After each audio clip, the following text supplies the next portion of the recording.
राष्ट्रीय परदेशी वधू वर परिचय संमेलन या आजच्या प्रोग्रामच्या निमित्ताने जे आयोजक त्यांचं बरोबर त्यांचं मनापासून त्यांचं अभिनंदन त्यांना खूप खूप शुभेच्छा की तुम्ही असा उपक्रम घडून आणला। याच्यामध्ये ज्याच्या त्याच्या नशिबाची गोष्ट असते, ज्याचं तिथं जमायचं असतं तिथं जमत असतं संबंध।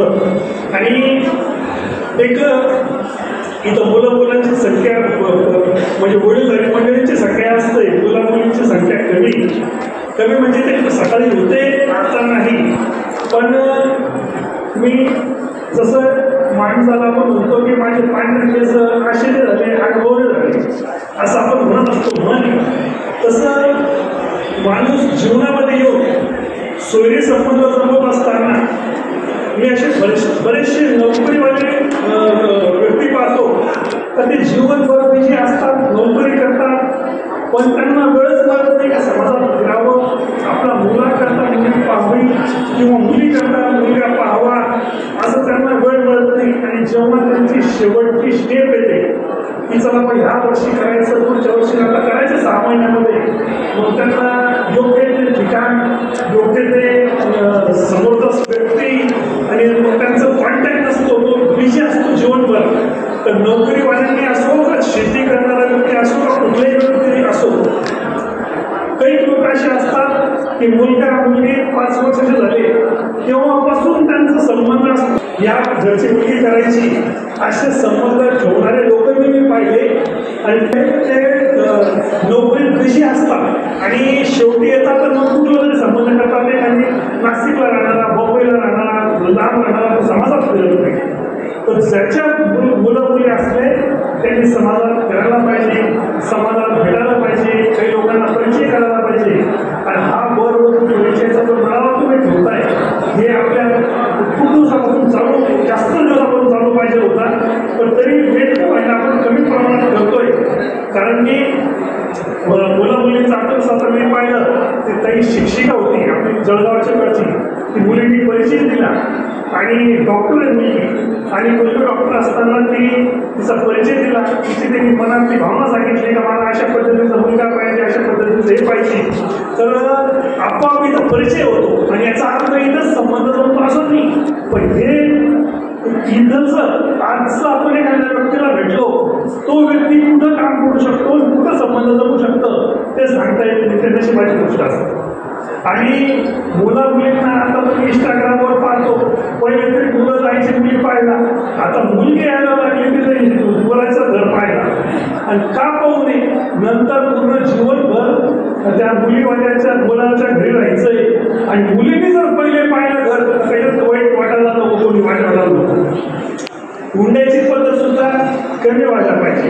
आणि संबंध तुम्ही जमवत असताना चांगल्या पद्धतीने संबंध जमायला पाहिजे, व्हायला पाहिजे, प्रत्येक व्यक्तीची इच्छा असते। इथं नवीन जे मुलं आहेत ते मुलं मला ते समजतात, काही मुलांना अशी सवय असते तर मुली इतके पाहतात, ते इतके मुली पाहतात का त्याचं काही लिमिट नाही। एक व्यक्ती होता, शिकलेला होता, नोकरीला होता, दोघांचा तुमच्यावर नाही सगळं बोलतो मी, त्यांनी इतक्या मुली पाहिल्या शेवटी परेशान झाला। एक दिवस असा आला की आज घरून त्याने निश्चय केला, आज आंधळी भेटो पांढरी भेटो कशी काय आहे मुलगी त्याच करायची आपल्याला। जेव्हा तो घरून निश्चय करून गेला आणि मुलगी गेला, मुलगी पाहिली, मुलगी सुंदर होती, त्यांनी पोहे खाल्ले जामवलेले ना मुलगी पसंत म्हणे मला, कोण म्हणे मुलगा म्हणे। मुलगी घरात होती, आईने पाहिलं की बा मुलगा पाहायला आलेला आहे, आपण हो सांगण्यापेक्षा मी पण पाहते म्हणे कसा मुलगा। आईने असा पडदा बाजूला केला, मुलगी चांगली होती पण मुलीचा दंड पकडला, उडून घेतलं, हो म्हणू नको म्हणे, हा मला सुद्धा पाहायला आला होता म्हणे। तर तसं मी व्हायला पाहिजे नाही, योग्य पद्धतीने संबंध जमायला पाहिजे। मला खूप काही बोलायचं नाही आणि तुम्ही हा परिचय घेऊन आणला, सर्व परिचय आई वडील तुम्ही येत आहे आणि यायलाच पाहिजे। याच्यामध्ये जो परिचय माझा मुलगा माझी मुलगी इथं देणं चुकीचं आहे, म्हणजे याची अर्थ त्याची बुद्धी छोटी असं मी समजतो. इथं परिचय द्यायलाच पाहिजे. आज जो राजपूत समाजाचा वधूवर परिचय मेळावा संपन्न झाला, या वधूवर परिचय मेळाव्याच्या माध्यमातून जो खेड्यापाड्यात राहणारा समाज आहे, शहरात राहणारा समाज आहे, तो एकत्रितरित्या या ठिकाणी आला. त्याचा ओळख परिचय झाला. अनेक मुलामुलींची ओळख परिचय या ठिकाणी झालेला आहे आणि त्या माध्यमातून शिकलेल्या मुली असतील, शिकलेले मुलं असतील, त्यांनी एक दुसऱ्याला या ठिकाणी ओळख झाल्यामुळं या ठिकाणी सोयरी होण्याचे चान्सेस भरपूर आहेत. या अनुषंगाने राजपूत शुभमंगल सेवाभावी संस्थेच्या वतीनं हे वधूवर परिचय संमेलन आयोजित केलं. या टीमला आमच्या सर्व समाज बांधवांच्या वतीनं खूप शुभेच्छा आणि हा समाजासाठी एक दिशा देणारा कार्यक्रम आहे. धन्यवाद. मी प्राध्यापक डॉक्टर भगवान वधूवर परिचय संमेलन याच्या अगोदर 2 वर्ष झालं. पहिला वर्ष आहे शुभमंगलमध्ये, म्हणजे 3रे वर्ष एकूण आपले शुभमंगल सेवाभावी संस्था ही जवळपास 3 वर्षांपासून कार्यरत आहे. आज जरी त्या संस्थेमध्ये पहिल्यांदा काम होत आहे, तर हा जो एक कार्यक्रम आहे आज जवळपास आमच्याकडे 200 बायोडाटा 200+ रजिस्ट्रेशन झाले. आणि हे रजिस्ट्रेशन जरी झाले याच्यामध्ये म्हणजे कोणत्या शुभमंगलची किंवा एक त्याची मदत सगळी टीम या सगळ्या टीमचं सगळ्यांचं सहकार्य प्रत्येक व्यक्तीचं हे जे दिसतं ना याच्या मागे पण आहे, पाठीमागे याच्या पाठीमागे जे अशी काही हात आहे असे त्यांचं पण योगदान आहे, त्यांचं पण विशेष सहकार्य आहे. तर सगळ्यांच्या सहकार्याने आपण आपल्या घरात एक लग्न घेतो, किती तारांबळ आपल्या सर्वांना माहिती आहे. हे 200 लग्न म्हणजे 200 लग्नच म्हणता येईल याला. तर हे 200 लग्नासाठी संपूर्ण आमच्या टीमने मदत केली, मेहनत घेतली. आम्ही काय केलं, दिवसाचे रात्रचे दिवस केला. 2-2 वाजता आम्ही जागलो होतो अक्षरशः. कारण घरचं लग्न असतं त्या वातावरण त्या मंडळीवर कसं असतं घरचं. परिवार सगळा आमच्या सोबत होता, त्या परिवाराने मेहनत घेतली आणि त्या परिवाराचा फळगा आहे तुमच्या न्यूज चॅनलच्या माध्यमातून आम्हाला कळालं. तुम्ही आता एकूण किती समाज बांधवांनी आपल्याकडे नोंदणी केली, अजून आज किती त्यातले किती यशस्वी झाले, किती जुळले गेले? जुळले अजून नाही कळणार. ते जुळण्याचं कसं आहे, आता त्यांचं रजिस्ट्रेशन झालं. आपण काय करतो, रजिस्ट्रेशन झाल्यानंतर आपण एक समिती ठेवत असतो. म्हणजे त्याला काय म्हणतो आपण, नाही समिती. तर त्यांची जुळणी आपल्याला नंतर कळते. आता एकूण नोंदणी किती झाली होती? नोंदणी 200+. आजच्या या संमेलनाच्या माध्यमातून आपण समाजाला काय आवाहन करणार? समाजाला तर ते बघा, माझं एक तुमच्यासारखं एक चॅनल आहे छोटंसं माझं समाजासाठी, आणि त्यातून आवाहन करत असतो. पण आता तुम्ही सगळे पत्रकार, तुमचं आभार सगळ्या पत्रकार बंधू, तुमच्या सगळ्यांच्या चॅनलच्या माध्यमातून आभार समाज बांधवांना सांगू इच्छितो. बघा, मी एक समाजवेडा माणूस आहे, वेळच म्हणता येईल त्याला. माझ्याकडे काहीच नाही, सांगतो मी तुमच्या व्हिडिओसोबत, काहीच नाही माझ्याकडे. घरने, शेतीने, वाडीने मी दिवस राहतो फक्त समाज समाज समाज समाज. पण तुम्ही समाजाचे विकासाची धुरा तुम्ही तुमच्या खांद्यावर घेतली.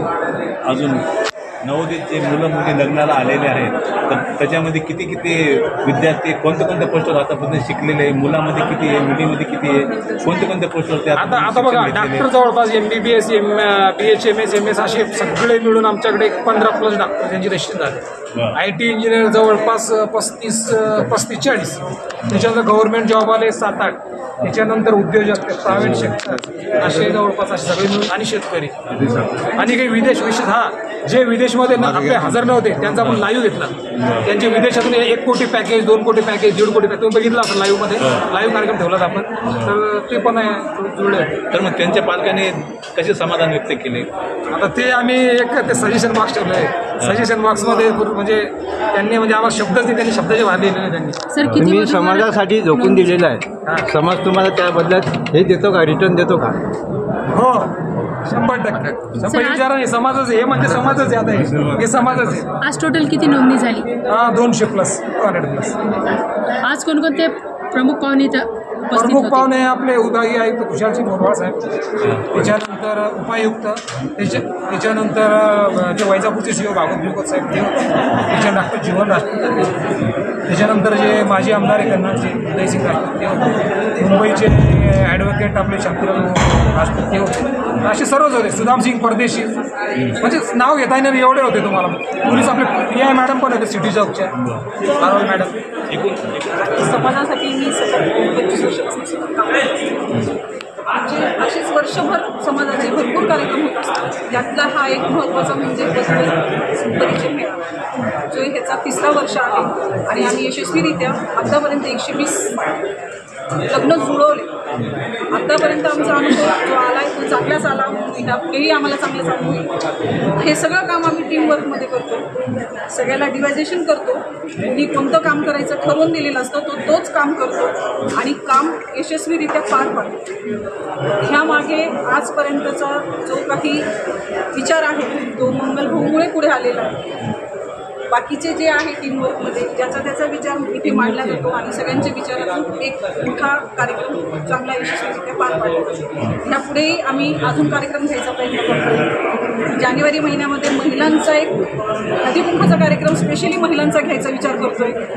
असाच समाजामध्ये हा एक प्रबोधनाचाच कार्यक्रम आहे की जेणेकरून आतापर्यंत आमच्या समाजामध्ये प्रत्येक वधूवर मेळावे होतात, पण आमच्या समाजामध्ये वधूवर मेळाव्यासाठी महिला किंवा आमचे राष्ट्रपती पुढे येतात. पण हा एक त्यांना एक संदेश आहे की तुम्ही पुढे या, तुमच्या मुलांचे पालकांचे. आणि काय होतं आतापर्यंत मुलांचा विचार केला जात नव्हता की तुम्हाला कसं पाहिजे. आता इथं आल्यावर मुलं स्वतः सांगतात की आम्हाला कशा फील्डची मुलगी पाहिजे, कशा फील्डचा मुलगा पाहिजे.